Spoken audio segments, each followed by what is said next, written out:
kabar pemirsa? Dari Washington DC kembali tim VOA menghadirkan update sepekan dalam VOA Global Report. Bersama saya Aryatna Budianto.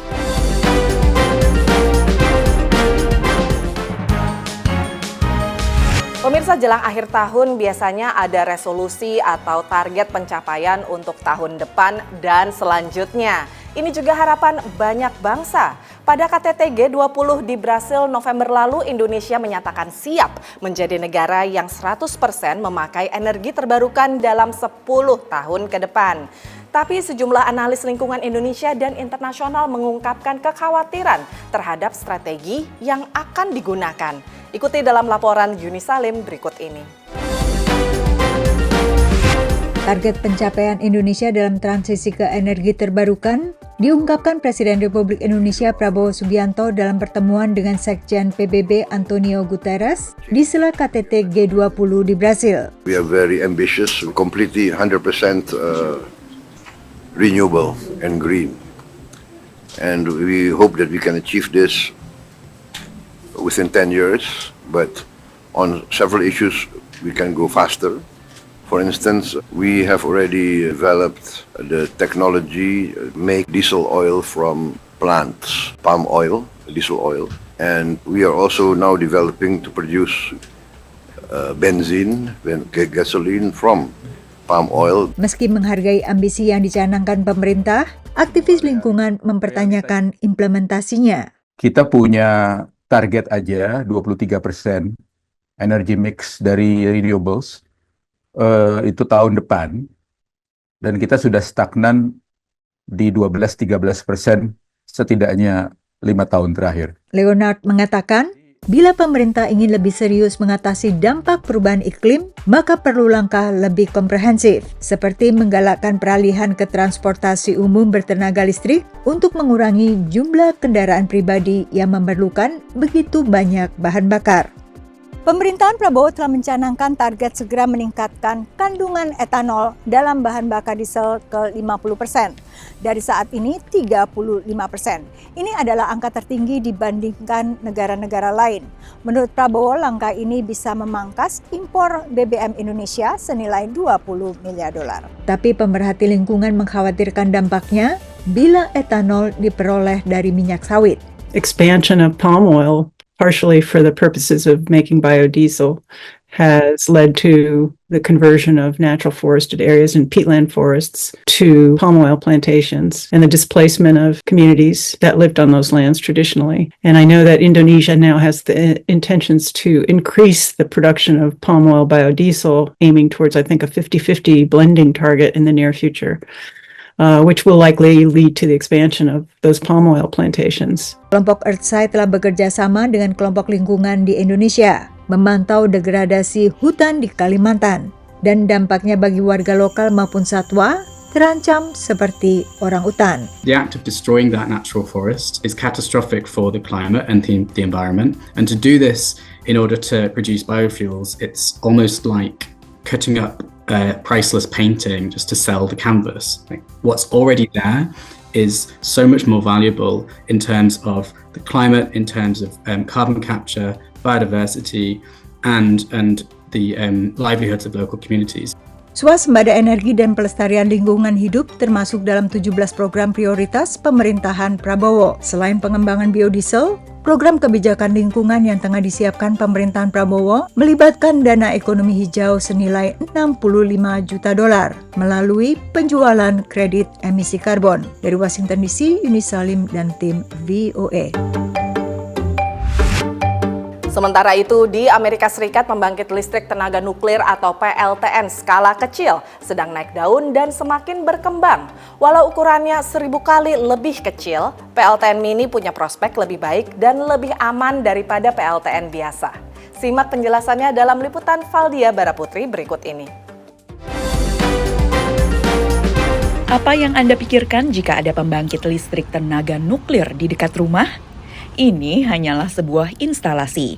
Sebuah perusahaan rintisan bernama Last Energy memamerkan komponen reaktor nuklir skala kecil di sebuah area perumahan di Washington DC. Dikembangkan sebagai pembangkit listrik tenaga nuklir mini sumber energi hijau. PLTN yang mereka buat hanya sekitar seluas lapangan football, sekitar 1.000 kali lebih kecil dari PLTN raksasa. This is the power source of the reactor, where the fission is occurring, creates heat, which is then converted into steam, which then turns a turbine and then creates electricity. So this is the heart of the power plant. Meski kecil, reaktor mini hasilkan 20 megawatt listrik, jumlah yang cukup untuk aliri lebih dari 650 rumah. Reaktor mini Last Energy juga dapat dibangun dalam waktu kurang dari 2 tahun. When you're ready to assemble, right, and build the power plant, you just take each of those modules and snap them together, almost exactly like if you were assembling, a Lego kit. Keunggulan-keunggulan itu membuat reaktor skala kecil semakin dilirik di AS dibandingkan dengan pembangkit listrik tenaga nuklir raksasa. Bill Gates mendirikan TerraPower yang sedang membangun reaktor skala kecil di Wyoming yang direncanakan beroperasi pada 2030. Sementara baru-baru ini Google dan Amazon menandatangani kesepakatan dengan reaktor skala kecil. Nuklir dianggap sebagai salah satu energi bersih di AS dan mendapat dukungan bipartisan dari pemerintah. Riset baru-baru ini juga menunjukkan bahwa warga AS mendukung pengembangan teknologi nuklir di samping tenaga angin dan juga matahari. Pakar berpendapat teknologi tenaga nuklir di AS sudah berkembang jauh lebih aman. So when I think about like the major accidents that have happened historically, and what I know about the designs of the upcoming SMRs. And this question of can those same types of accidents happen? I'm pretty confident in saying no. Pemerintah AS mengatakan reaktor nuklir mini memiliki keunggulan karena dibuat dengan mempertimbangkan persyaratan keamanan terkini, baik dari sabotase maupun bencana alam. So just like we've designed our power plants to be very easy to assemble, they're also very easy to take apart and decommission. Saat ini, reaktor nuklir mini dibangun untuk memenuhi kebutuhan listrik industri. Tidak menutup kemungkinan reaktor mini dipakai untuk mengaliri listrik perumahan di masa depan. Dari Washington DC, Valdia Baraputri, Rere Wahyudi, VOA. Pemirsa, setelah ini ada Randy Wicaksana di kota New York yang akan membawakan sejumlah liputan menarik dari kota The Big Apple. Nah, ada apa aja, Randy? Ya, Anda dari New York, nanti saya akan bawa pemirsa untuk melihat beberapa fenomena yang tengah ramai diperbincangkan di The Big Apple. Termasuk salah satunya adalah soal fenomena bunuh diri. Selengkapnya, usai jeda pariwara tetap di Global Report.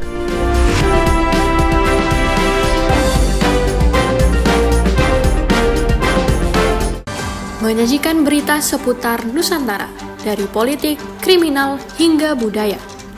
TNI Angkatan Laut terus berupaya membongkar pagar laut yang berada terhadap seorang anak berusia 14 tahun. Mengadakan pertemuan dengan utusan khusus Presiden bidang. Saksikan Beranda Nusantara Senin sampai Sabtu pukul 11 WITA hanya di Jawa Pos TV Bali. Jelajahi kekayaan sejarah dan keindahan alam Jawa Tengah. Temukan cerita di balik tempat-tempat ikonik dan nikmati pengalaman yang tak terlupakan. Tiga sendiri diambil dari nama Ratu Belanda waktu itu yang kemudian diabadikan sebagai nama bangunan. Dan keluaran terbaru juga ada, karena memang sampai saat ini. Saksikan Jejak Kota setiap minggu pukul 11:30 WITA hanya di Jawa Pos TV Bali.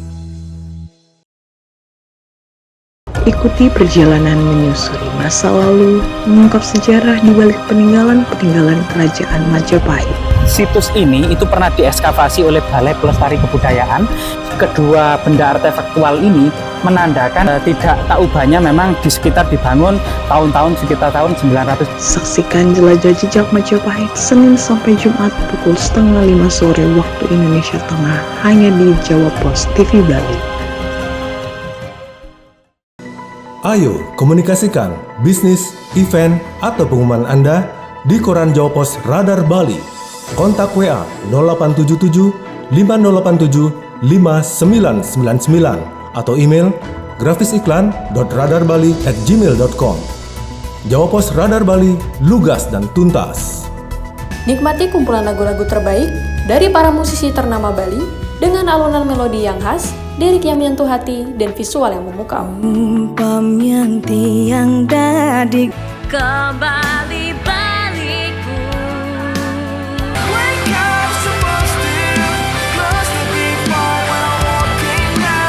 Saksikan update Gita-Gita Senin sampai Jumat pukul 11:30 WITA hanya di Jawa Pos TV Bali. Ikuti berita terkini dari Amerika Serikat dan dapatkan informasi terbaru tentang kejadian yang sedang hangat dibicarakan. Senat akhirnya tak menyertakan larangan turun. Sebagian imigran tak bersurat berhasil mendapatkan legalitas. Tapi bagaimana dengan sapi laut? Ada setidaknya 3 isu utama yang mereka suarakan. Pertama, saksikan update terkini Senin sampai Jumat pukul 4 sore waktu Indonesia Tengah hanya di Jawa Pos TV Bali. Mengupas tuntas kondisi Amerika Serikat selama sepekan terakhir, kami hadirkan laporan-laporan eksklusif yang akurat dan mendalam. Menggugat aturan itu ke Mahkamah Agung, ByteDance akan kehilangan akses ke pasar terbesarnya. Rumah ayahnya pun belum ketahuan nasibnya. Di antrian ini kehilangan tempat tinggal. Saksikan VOA Global Report setiap minggu pukul 4 sore waktu Indonesia Tengah hanya di Jawa Pos TV Bali.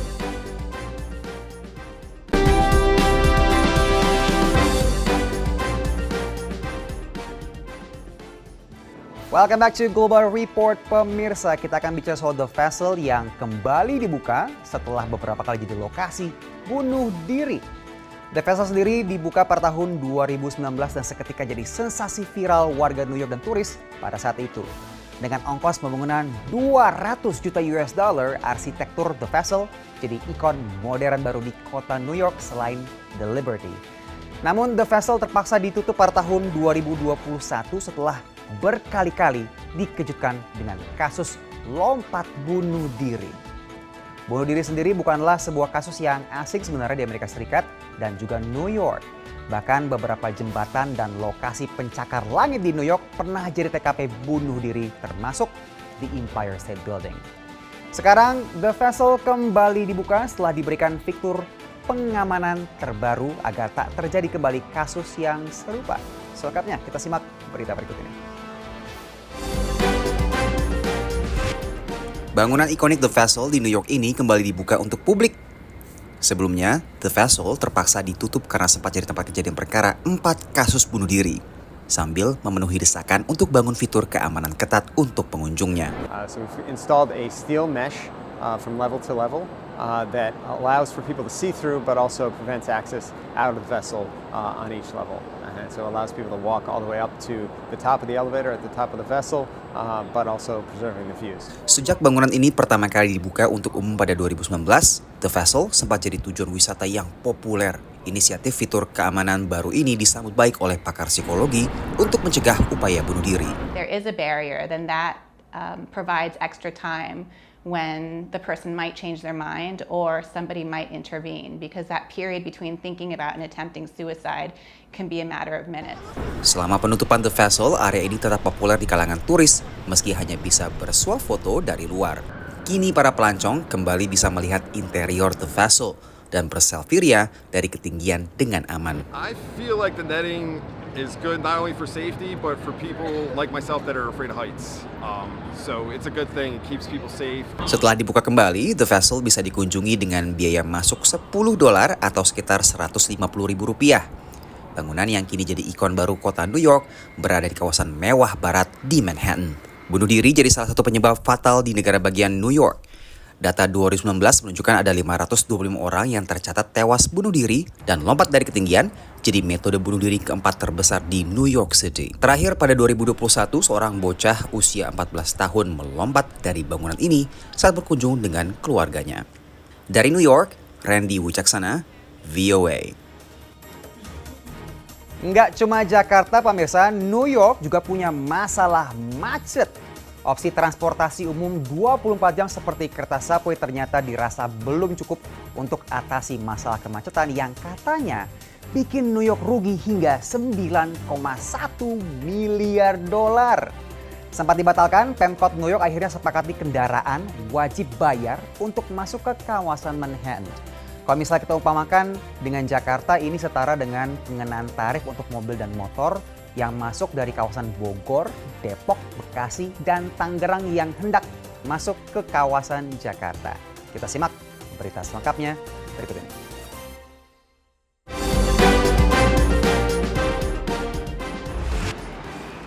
New York berencana akan mulai tarif tol masuk kawasan Manhattan mulai awal 2025. Rencana ini seharusnya dilakukan pada akhir Juni 2024, namun mendadak ditunda oleh Gubernur New York. Seperti niat awalnya, pengenaan tarif tol masuk kota ini juga untuk mendanai transportasi umum kota New York. We have found a path to fund the MTA, reduce congestion, and keep millions of dollars in the pockets of our commuters. It was $15 before, and now it is $9. That is a 40% reduction. Pemerintah yakini tarif tol ini kelak akan bisa biayai hutang senilai $15 miliar untuk revitalisasi kereta bawah tanah subway dan bus di kota apel besar. This lower toll will still allow us to accomplish all, and I mean all, of the goals of congestion pricing. New modern signals, the long-awaited 2nd Avenue subway, new electric buses, elevators. Pengenaan tarif tol juga dipercaya akan membantu kurangi kemacetan New York City yang dinilai parah. Sama seperti di Jakarta, macetnya di New York juga kerap mendapatkan keluhan dari warganya. Pengenaan tarif tol masuk Manhattan ini dipercaya bisa mengurangi kemacetan hingga 17%. Harapannya agar yang bawa mobil bisa juga pindah ke mode transportasi umum yang akan terus diperbaiki infrastrukturnya. Sekitar 900.000 mobil masuk ke Manhattan setiap harinya. Wacana tarif ini tentu mendapat respon kontra dari para pekerja yang andalkan mobil untuk ke kota. Everything in New York is extremely expensive at this point, and adding another fee is just digging into our pockets. In New York City, we have everyone who works really hard, and it's unfair to the working class and to the middle class. Sementara para pengguna moda transportasi umum sambut baik wacana ini demi perbaikan infrastruktur transportasi publik yang juga banyak dikeluhkan. Well, I'm all in favor because we need to improve our subway system, bring it up to date, and also bring traffic under control and reduce pollution. It's the way to go. That's the future.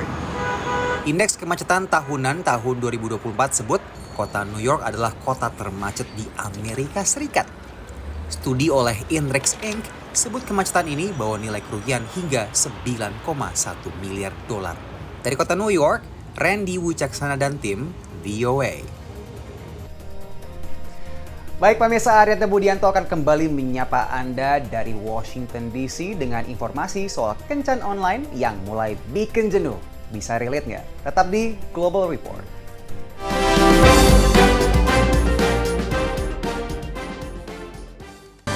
Menyajikan berita seputar Nusantara, dari politik, kriminal, hingga budaya. TNI Angkatan Laut terus berupaya membongkar pagar laut yang berada terhadap seorang anak berusia 14 tahun. Mengadakan pertemuan dengan utusan khusus Presiden bidang.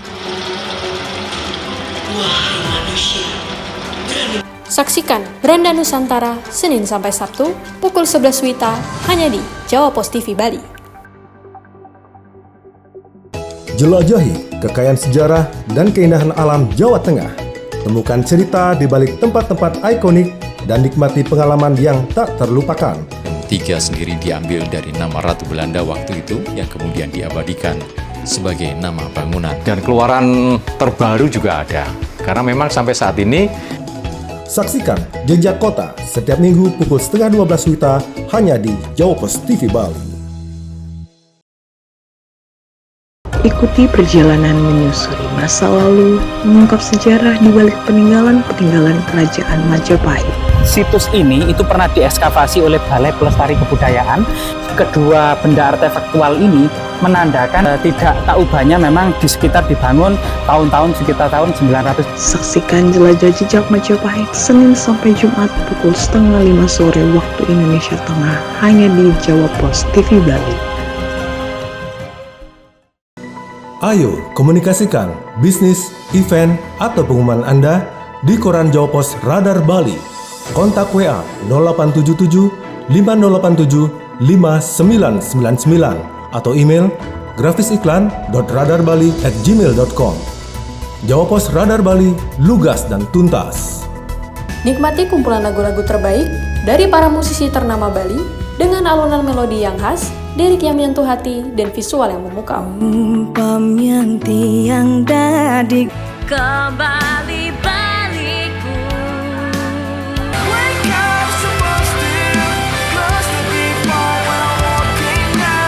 Saksikan update Gita-Gita Senin sampai Jumat pukul 11:30 WITA hanya di Jawa Pos TV Bali. Ikuti berita terkini dari Amerika Serikat dan dapatkan informasi terbaru tentang kejadian yang sedang hangat dibicarakan. Senat akhirnya tak menyertakan larangan turun. Sebagian imigran tak bersurat berhasil mendapatkan legalitas. Tapi bagaimana dengan sapi laut? Ada setidaknya 3 isu utama yang mereka suarakan. Pertama, saksikan update terkini Senin sampai Jumat pukul 4 sore waktu Indonesia Tengah hanya di Jawa Pos TV Bali.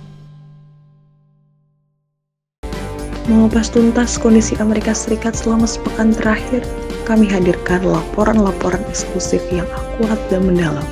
Menggugat aturan itu ke Mahkamah Agung, ByteDance akan kehilangan akses ke pasar terbesarnya. Rumah ayahnya pun belum ketahuan nasibnya. Di antrian ini kehilangan tempat tinggal. Saksikan VOA Global Report setiap minggu pukul 4 sore waktu Indonesia Tengah hanya di Jawa Pos TV Bali.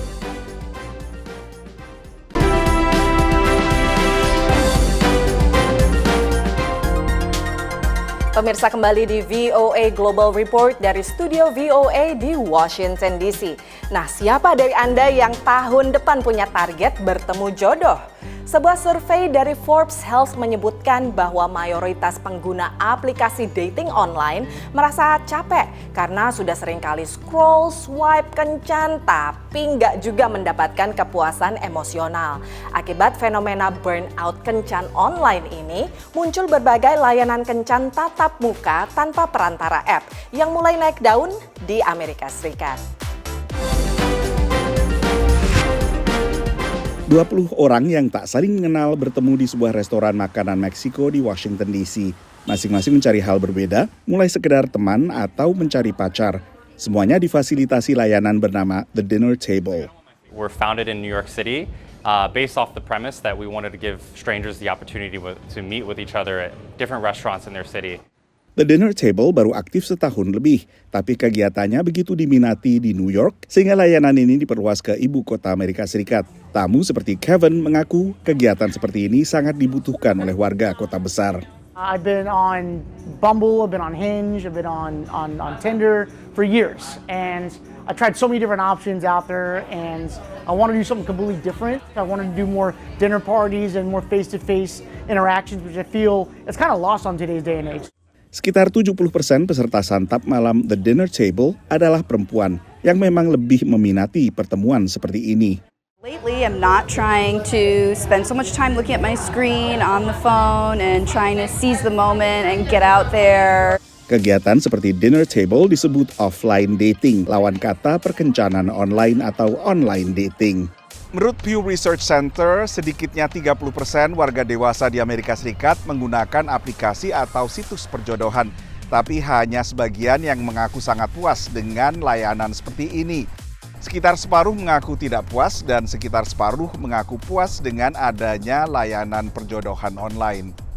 Inilah yang menyuburkan layanan offline dating juga di luar Amerika Serikat, termasuk Creative Lunch Club di Austria.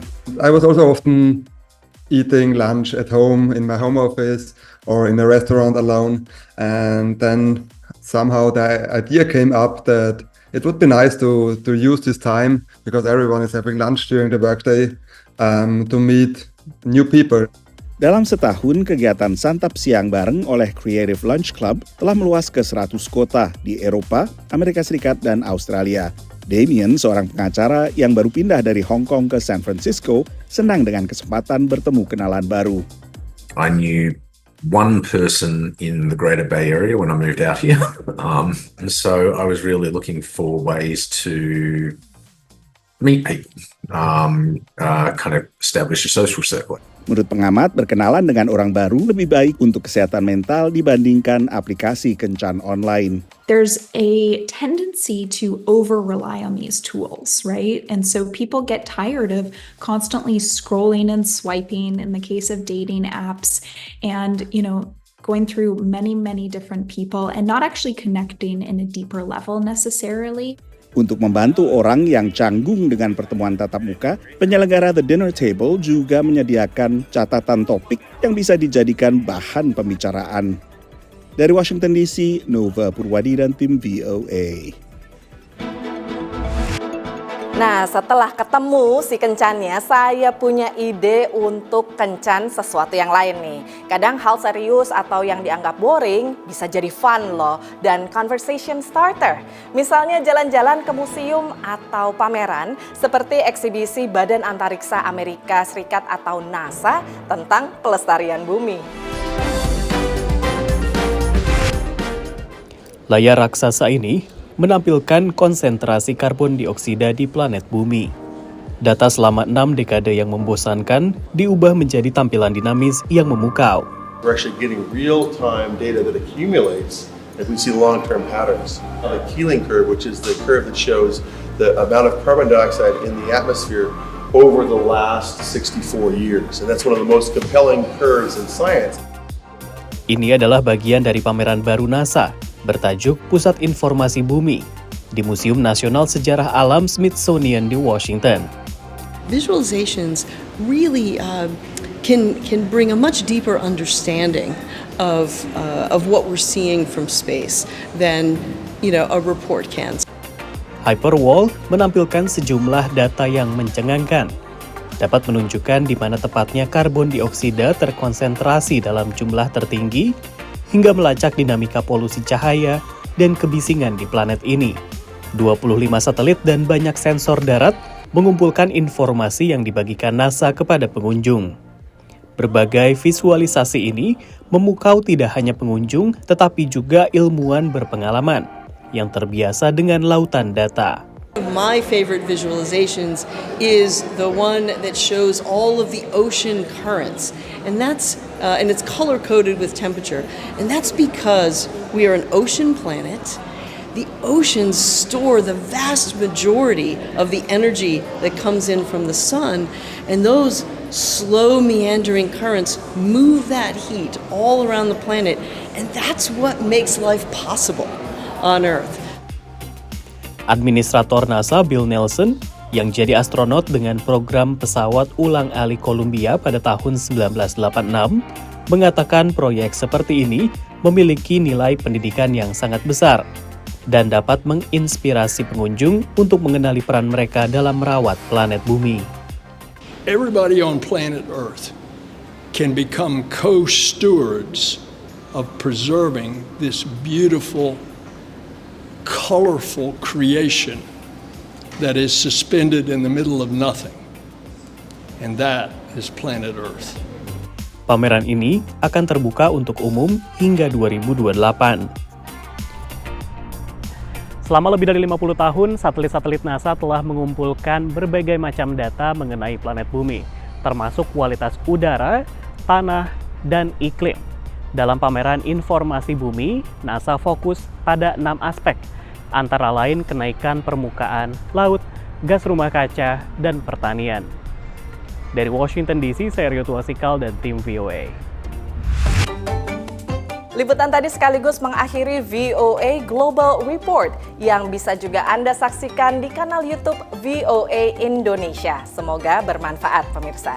Dari Washington DC, saya Ariadna Budianto. Selamat berakhir pekan and I'll see you next week. Bye-bye.